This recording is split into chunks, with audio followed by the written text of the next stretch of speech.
8D, hypothesis testing for a population proportion. Okay, so we've dealt with testing claims about a population mean and doing hypothesis testing for population means, either a large sample or a small sample, if the population standard deviation is known, if the population standard deviation is unknown. So now we're going to deal with for a population proportion. Now, if you remember to the introduction for hypothesis testing, we said that when you're testing a claim about a population proportion, that you will always use the z-distribution. Okay, so we'll always use the z-distribution, and we will always use rejection regions. You could use p-values. It would be perfectly valid. It'll work since we're dealing with a z-distribution, but my preference is no. So rejection regions.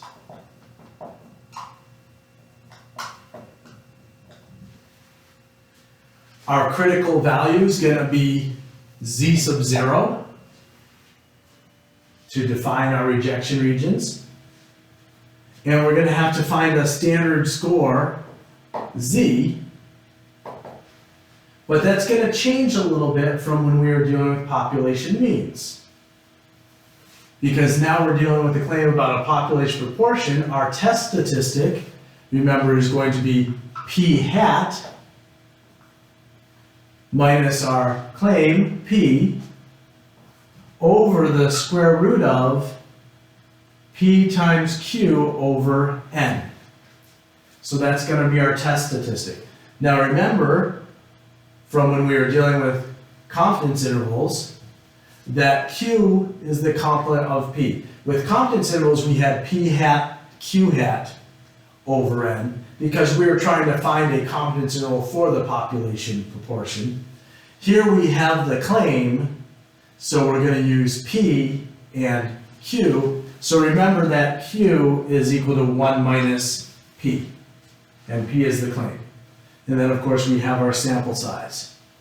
Remember that when dealing with sample proportions, that they can be given as the number of successes over the number of trials, or it can be given as a percentage that we turn to a decimal, 98%, 0.98, or it can be given as a proportion, the proportion of people who agreed was 0.54. So it can be given any of those three ways, but that's our formula if we're given the number of successes and the number of trials. Other than that, it works exactly the same as our other hypothesis testing has. We determine whether the claim is the null hypothesis or the alternative hypothesis. We determine whether, from the alternative hypothesis, whether we're dealing with a left-tailed test, a right-tailed test, or a two-tailed test. We find our z-score.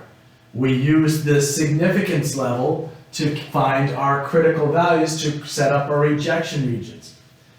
We place our z-score in the distribution, and if it's in the rejection region, we reject the null hypothesis. If it's outside of the rejection region, then we fail to reject the null hypothesis. Once we've rejected the null hypothesis or failed to reject the null hypothesis, we make our final statement at a such and such significance level. There is or is not sufficient evidence to reject or to support the claim, all dependent on what we found along the way. So we are ready to go into an example. And remember what I told you about how much I love the fact that these are it's the same thing over and over again. So if you know how to do one, it's really a matter of just switching to the correct formula for the one you're working on. A recent study states that 58% of community college courses are taught by adjunct instructors. Adjunct instructors are part-time instructors. A random sample of 20 courses found that 50% were taught by adjuncts. What statement can you make about the claim at a 0.02 significance level? Don't ask me why I keep using 0.02. It seems like all my examples for the videos turned out to be 0.02. So To read that again, a recent study states that 58% of community college courses are taught by adjunct instructors. So they are claiming that 58% of courses are taught by adjuncts. 58%, that is a proportion given as a percentage. So we want to turn that to a decimal. So they're saying that the proportion is equal to 58% or 0.58. A random sample of 20 courses, n is equal to 20, found that 50% were taught by adjuncts, so that the sample proportion is 0.50. 50% were taught by adjuncts. Remember, that sample proportion can be given as a number of successes over a number of trials. So they may have said out of those 20 courses, 10 of them were taught by adjuncts. So we have 10 over 20 or 0.5. They may have said that 50% of them were taught by adjuncts, so we turn that percentage into a decimal. Or they may have said the proportion was 0.50, so we could just take it as it was. What statement can you make about the claim at a 0.02 significance level? So alpha is equal to 0.02. So now that we have that, let's start building our different pieces. Get the paper out of my way. The claim is that P is equal to 0.58. It includes equality, so that is the null hypothesis. The alternative hypothesis then is P is not equal to 0.58. If the alternative hypothesis is split in half like that, then we have a two-tailed test. Remember, you always look at the alternative hypothesis to determine whether you have a right-tailed test, a left-tailed test, or a two-tailed test. So we have a two-tailed test, which means we're looking at this. We're using a z-distribution because it's a population proportion. Now remember that there was a test that we could do to verify whether we could really use a z-distribution on this, and that was that n times p has to be greater than 5 and n times q has to be greater than 5. Again, I do not require you to do that test, but that would be the correct thing to do to make sure that it was, and it does. It passes that test here. So we're going to use z sub 0 and negative z sub 0 are going to be our critical values. Alpha is equal to 0.02, so that's going to get split in half. We're going to have 0.0100 in both the tails, 0.0100. We find these critical values by doing a reverse table lookup. So I pull out the table here, and I look in the body of the table for 0.0100. And 0.0100, the closest thing I get is 0.0099 at negative 2.33. Negative 2.33. So z sub 0 must be positive 2.33. So we have those values.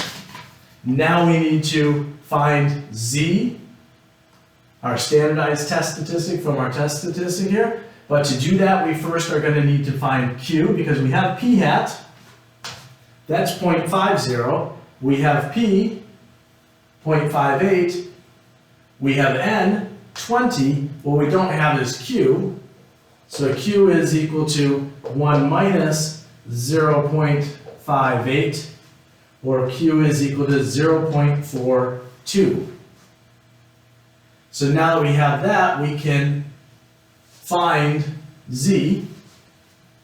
So z is equal to the sample proportion, 0.50, minus the claim, 0.58, over the square root of p, the claim, 0.58, times q, 0.42,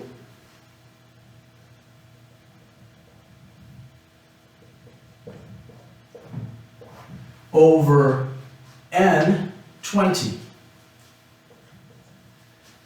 Now I pointed this out with confidence intervals. I'm going to point this out here too. Remember that these two values should add up to 1. We're going to multiply them here, but these two values should add up to 1. So you don't want to come out with 0.58 and 0.50, or 0.50 and 0.42. So just be careful of that. Make sure that those two values add up to 1. So now we do the calculation. So I've got 0.5 minus 0.58. You have 0.58 times 0.42 divided by 20. Take the square root of that, and then divide that numerator by that number that I just got, and I get negative 0.72. Negative 0.72 as our z-score. So now that we have that z-score, we place that in here. Well, negative 0.72, that's about there. It's not in our rejection region, so we fail to reject the null hypothesis. And now we can make our final statement about the claim. At a 0.02 significance level,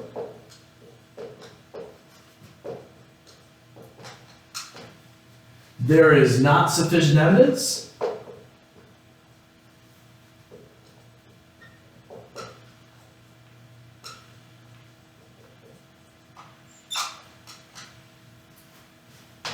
to reject the claim.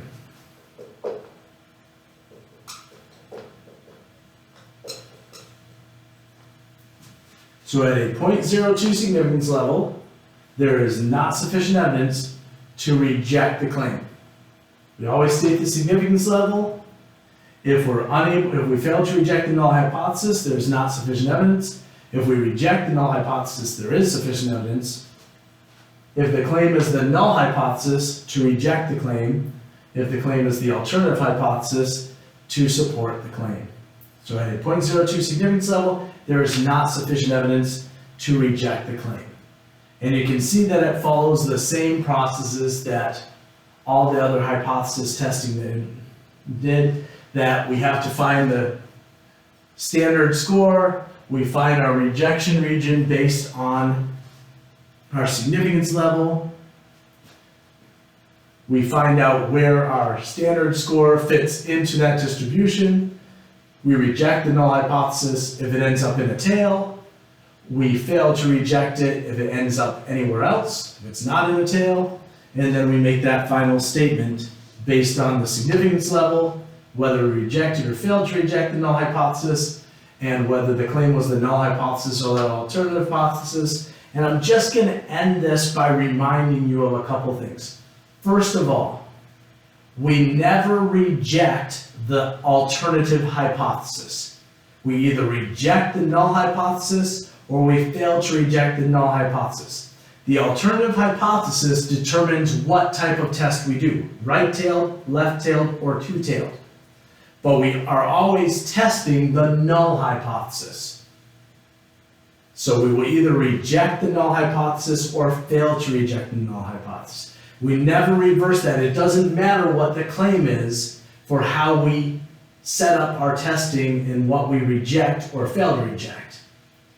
Where the claim, being the null hypothesis or the alternative hypothesis, comes into play is just in that final line in our statement, whether we say to reject the claim or to support the claim. So don't let what the claim is affect anything else. We always use the alternative hypothesis to determine what type of test we have, and then we look at the end to see what was the claim to determine that last line of our statement about the claim. So just keep that in mind. Make sure you understand how to use the tables. Practice with them. Compare against what you see in this video and in the other videos to make sure you've got that down, because that's critical. If you can't use the table, you're going to get these things wrong. And it's horrible when you get all the way through this thing, you're doing all this work, and you get it wrong because you didn't know how to use the table properly. The other thing is, remember, we've got that other little table, that little contingency table, which helps us to get these last two lines of it. This is just the significance level. Whatever you're given as a significance level, that's what your first thing is. Just like confidence intervals, it was a 95% confidence interval, a 98% confidence interval. It didn't matter. You just wrote that down so we knew what confidence interval you were doing. Well, now you just write down the significance level. Then these two pieces come from that contingency table, which we created in the introductory section of hypothesis testing.